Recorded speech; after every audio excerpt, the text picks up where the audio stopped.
You're watching CGTV, Community Government Television, Channel 11, Pitkin County, City of Aspen, and Town of Snowmass Village.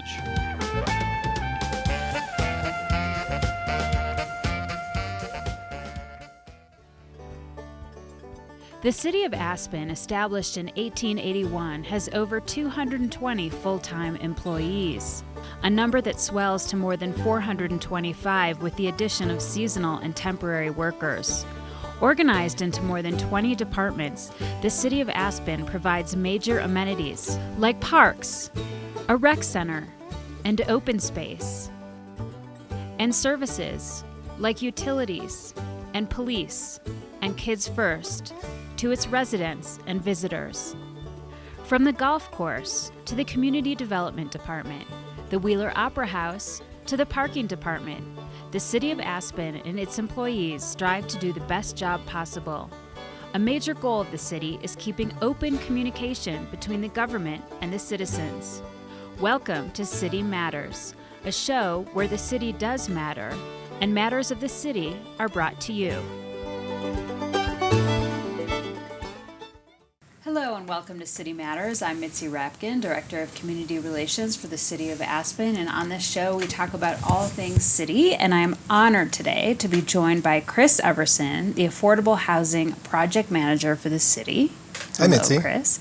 And Michelle Bonfils-Thibeault, the Capital Asset Project Manager for the city. Welcome. Good morning. Thank you. Such a wall of power I have against me here. Thank you so much. So today we're going to talk about affordable housing development in Aspen. And the story kind of begins with what we're doing right now with something called Framing the Future. And basically, Framing the Future affordable housing development in Aspen is kind of an overall theme and title for a bunch of the development that's going on right now. The concept of it is to sort of put an umbrella around it because council's working on a lot of different projects right now and give the community something to kind of understand the bigger picture of this. So let's talk a little bit about the direction from City Council and the three projects that are kind of happening simultaneously right now. Right, Mitzi. This year, the City Council did give us direction to take on community outreach related to these three projects that we're talking about here today. Those being the next phase of Burlingame Ranch, as well as Water Place 2, which Michelle's going to talk about a little bit, and the city's Lumberyard property as well. All right.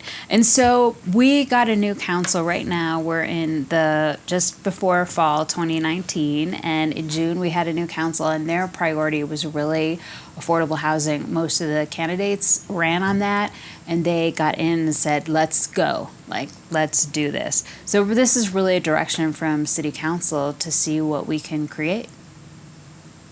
So basically, we're talking about Water Place 2, Burlingame 3, and the Lumberyard property, which some people might know as the BMC West property. So let's talk a little bit about these projects. The idea is to go out to the community, get some feedback, and then start building. So let's start with Burlingame. If you want to tell us a little bit about it, this is phase 3 of the project that's been around for a while. And we actually have a graphic of the property, and we'll put that up. But why don't you tell us a little bit about the location and the history and start there? Sure. For folks who don't know, Burlingame Ranch is located out by Buttermilk at the end of Harmony Road. So if you're looking from Highway 82, it's sort of on the other side of Deer Hill, which is in that direction. Back in the mid-2000s, the first phase of Burlingame Ranch was developed by the city. And then later on, the next phase, phase 2, was developed by the city, and those units became occupied around 2015. So there's lots of people who already live out in the community. Right now, and the approvals for the next phase were actually put in place already in 2011. So as of right now, the city does have the right to go straight to the building permit process and start constructing the next phase of the facilities. However, the City Council wanted to make sure that we engage in this sort of voluntary round of community outreach to hear from the folks in the community, whether you live at Burlingame Ranch or whether you're just a community member at large, about what we think works, what we think we could make improvements on in the next step. And so we've been listening to the community, trying to reach out and find out what incremental improvements we can make to try to continue to get better at the process.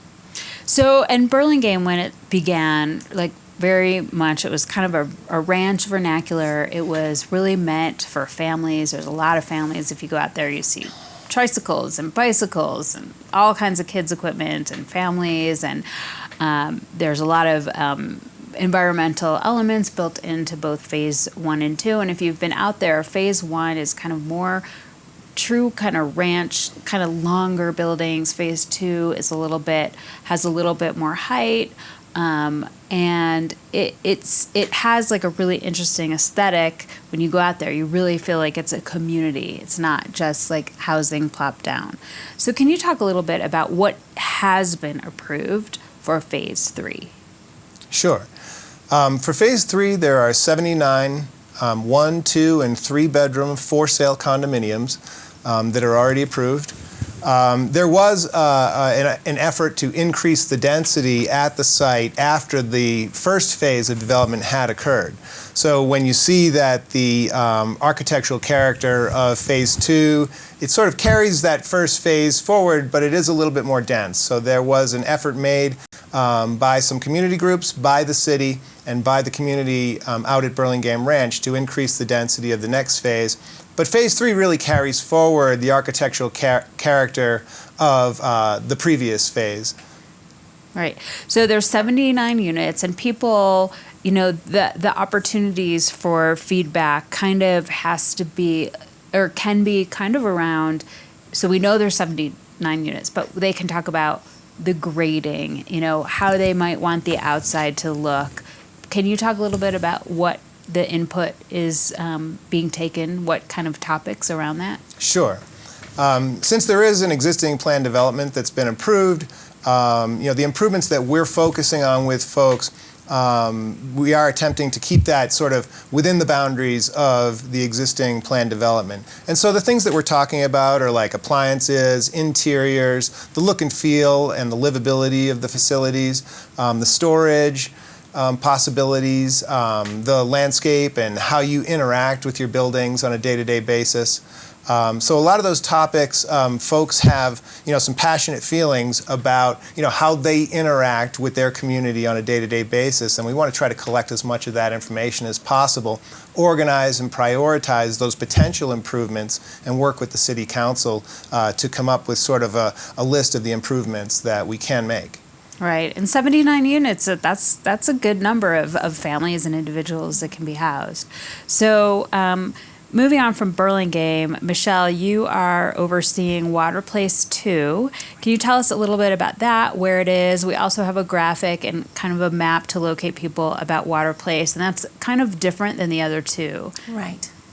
Yeah, so Water Place 2 is located at the northernmost end of the Water Department facilities, and that's about 1/10 of a mile uphill from the Castle Creek bus stop above Aspen Valley Hospital.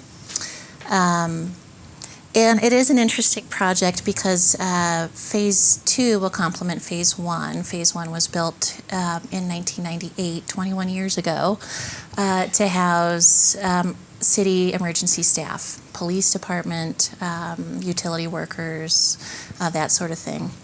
And of course, over the last 20 years, our town has changed. The need for services has changed.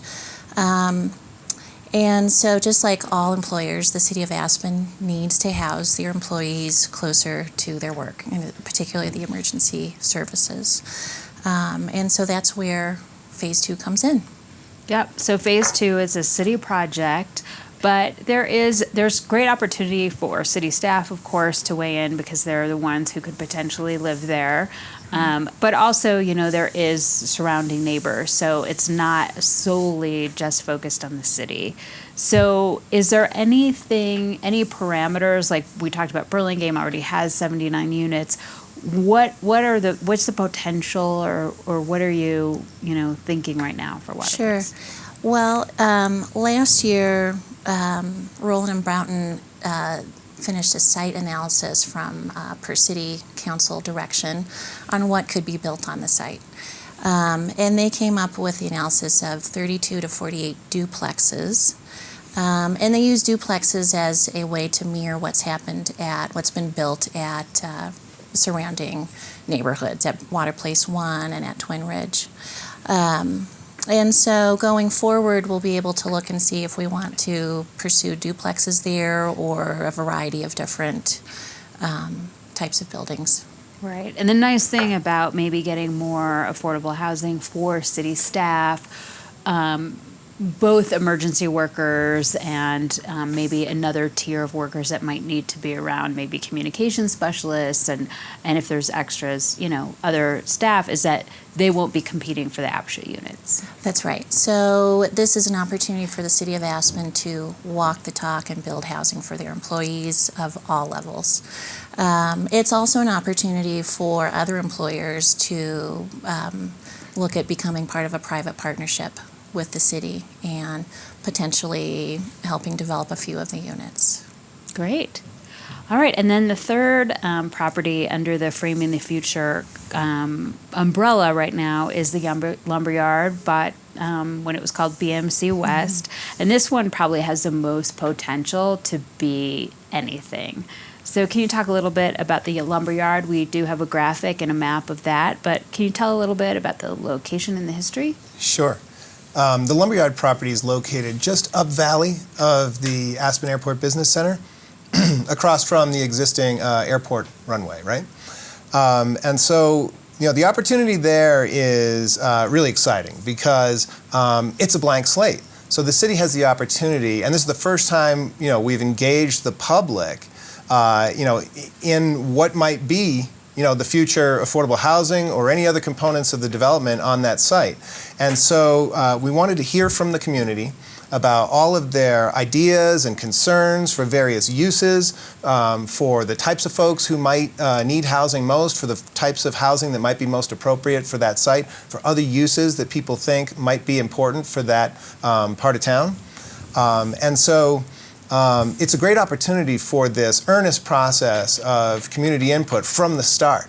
And so before we even put pencil to paper on any designs or pictures or drawings of what the facility might look like in the future, we want to hear from the community, what they're thinking, and try to, work with City Council to prioritize what we're hearing so that when we do develop some conceptual designs, it's based on what we're hearing from the community.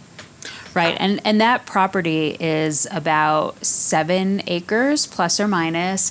It does border some trail areas, park-like areas, and the ABC. So it's like an interesting confluence of kind of a more natural wild, and then like the urban setting of the airport, and close to the highway. And paying close attention to the proximity to both the highway and simultaneously to Deer Hill at the back, creates a lot of different opportunities for us to integrate those adjacencies into how the land is utilized and how all the property works together. Yeah, I mean, it's really exciting. Out of all the three, I think there's the most room there for imagination, and it's a big chunk of land. I mean, who knows when the city will have another piece of land that large to be able to develop in the next decade or so. So it is really exciting. So all of these projects, Framing the Future kind of got pushed out in late summer, the idea of here's the projects to the community that we're looking at. We want some feedback. So what kinds of outreach have you done so far where people have been able to give input? So far, we've met with the community at large, community members in settings like the Aspen Farmers Market, the Basalt Sunday Market, We've met with numerous boards and commissions and other groups to receive input from those folks. We actually one day set up a tent at the front door of the existing lumberyard facility to hear from some folks in the local building community about the importance of the current lumberyard operation to their businesses and their personal lives. What else have we done? We've also had listening posts near the existing residential areas where these sites are. We have an online survey. For Water Place 2, we surveyed the city employees. And I think just a really interesting, over 160 respondents to that survey. And just a really interesting thing I found out of those responses was 66% of those employees that responded have moved 1 to 5 times in the last 5 years. That is such an indicator of housing insecurity and why these projects need to be going forward. Because we know the city of Aspen's not the only one facing that. People are moving that much. That's a big sign of housing insecurity. Right. And all of these projects are also on Aspen Community Voice, and that's our main input tool for the city, where you can go and you can click on each individual project. You can learn a little bit about the background, take a survey, offer feedback, read old minutes from city council meetings about those. And so that's a great way that the community can offer input. I'm wondering, what are you hearing out there? Are you hearing any themes overall? Are you hearing different sort of comments related to the property, where maybe in Burlingame they want something like this, but in Lumberyard they want something like that? Well, it does vary quite a bit what we're hearing, particularly in the case of the lumberyard. I think the main thing that we're hearing is that there is a great need for additional affordable housing, like Michelle said. For the folks, we had a great meeting with the folks who live out at Burlingame Ranch, like a neighborhood meeting and a get-together there. A lot of the things that we're hearing there are that people are largely satisfied with the facilities that they have today, but they would like to see some incremental improvements moving forward.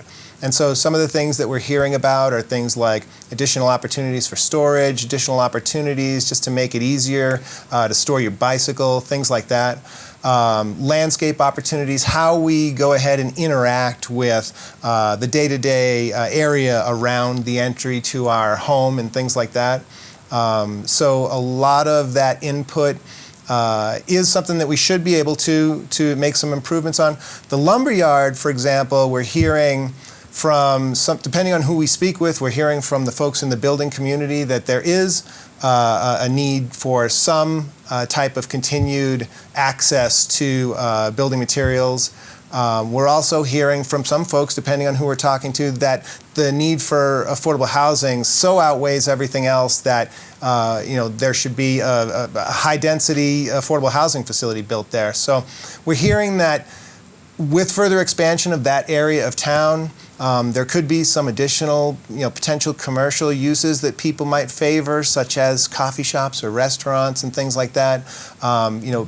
Access to parks and open space and trails is something that people talk about a lot too. So it really depends a lot on who we're talking with at any given moment. And so, the city council will certainly want to hear all these different bits and pieces of input so they can help prioritize the uses that we will ultimately end up putting on the site. Yeah. And are you hearing, you mentioned earlier with Water Place that the initial survey looked at duplexes. Mm-hmm. Are you hearing that people want that model? Have they not really weighed in on that aspect? We've not really been talking about the options for duplexes or multifamily buildings, but really more about bedroom count. Mm-hmm. And I think it's fascinating. It's another situation where we're broken into thirds. A third of the group that responded want 1 bedrooms and are singles, a third are couples looking for 2 bedrooms, and a third are families looking for 3 bedrooms and up. So the great thing about the Water Place site is it's big enough to potentially create some sections that respond to each of those needs for the city employees and other employers that are interested. Right. Yeah, it's interesting, too, to think about, with the lumberyard space, building affordable housing that is almost like another micro community if it has some commercial elements to it, if it has a little restaurant, and how many people would live there to support that. It's, maybe a new way of looking at housing development as well as sort of the needs of the lumberyard. So like always in Aspen, like everyone has their individual needs, and sort of finding that balance will be really interesting.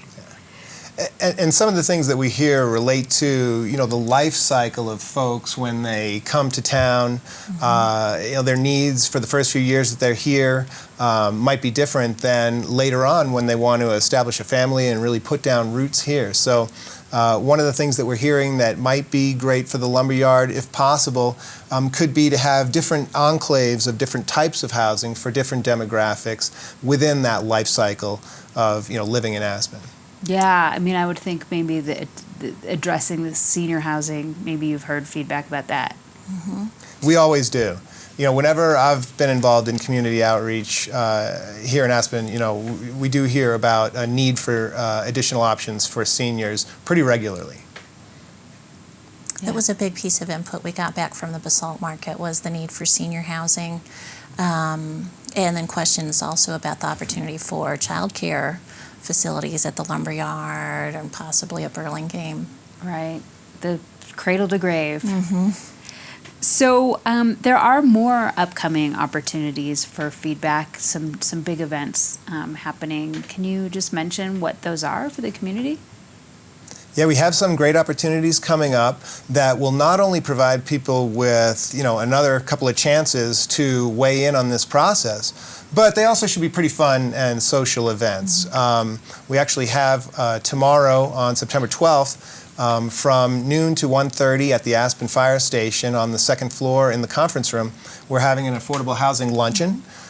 So anybody can feel free to attend, and the only cost involved is that we're going to ask you for your opinions about these projects. There'll be some display materials available, and we want everybody to provide their input, and we're going to try to record as much of that as we can in writing, and there'll be lunch available for everyone. We also have on September 19th an event at the Limelight from, I think, 6 to 9.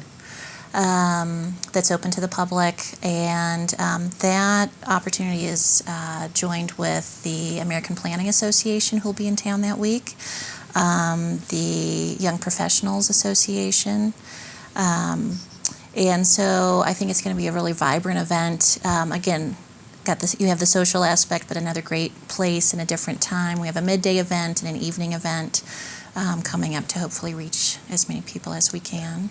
And that event's also, one of the other co-sponsors is the Next Gen Commission. Yes. And for anyone who can't attend any of those events, which we think are going to be great, you do have the opportunity to additionally weigh in, like you said, at aspencommunityvoice.com. Yeah, you can do that in your pajamas, you can do it at midnight, you can do it on your phone. It's Housing Palooza all the time. That's right. On Aspen Community Voice. So, everyone's giving the input. What sort of deadlines do you have in terms of coming back to council? Because, they want to keep moving on these. Yeah. We do have a check-in scheduled for council on September 24th. So at that time, we do plan to talk about the types of things that we're starting to hear, start to try to put some organization and priority around that with the City Council so that we can later take the next step of potentially checking in again with City Council, in November or maybe early December, so that we can do some work in the meantime to try to forward the effort in general based on what we're hearing at this round of the community outreach process. And so that check-in on the 24th is for all 3 projects? Correct. Yeah. Yeah. Yeah. And are there any deadlines associated with, like for Burlingame, I know it's already been entitled for that project. So is there a day that you want to get in the ground or have to get in the ground for that, or for the others? Are there long-term goals like we want this built by 20-something? So for the next phase of Burlingame, we do want to start construction in 2021. So that would give us all of 2020 to complete the design process, submit for the building permits, approve the budget potentially, and then start construction 2021. Maybe really exciting to get some folks to occupy the buildings in 2022 if that's possible. So that's the current timeline for Burlingame. The Lumberyard, much longer timeline. City Council did ask us to begin the community outreach process this year in 2019. 2020, we really plan to continue to vet out the conceptual designs throughout 2020, and then the design and approval process will take up like 2021 through 2000 and potentially even 2023.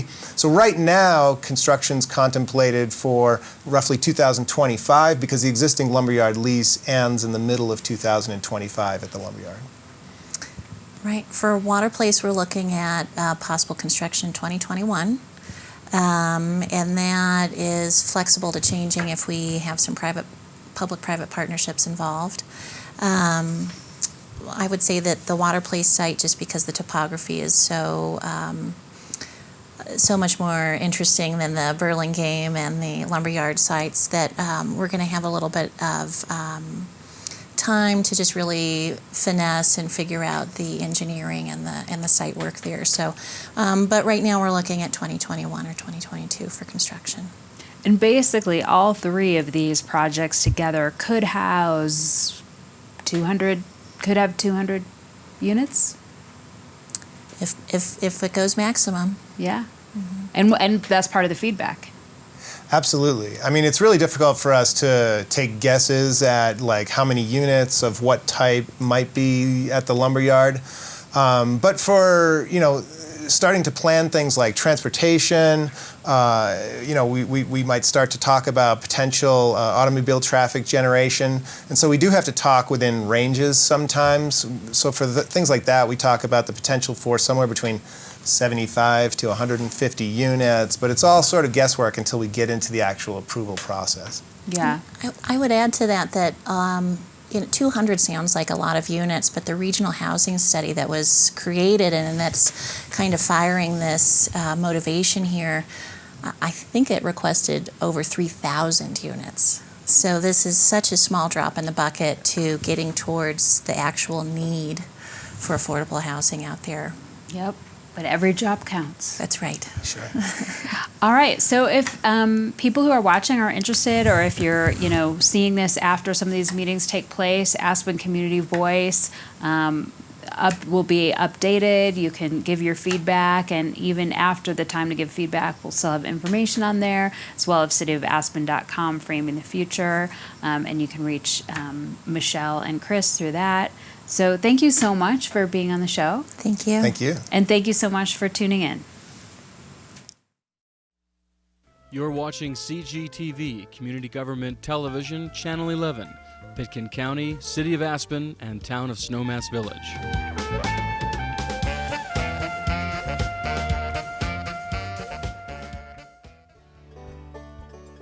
The City of Aspen, established in 1881, has over 220 full-time employees, a number that swells to more than 425 with the addition of seasonal and temporary workers.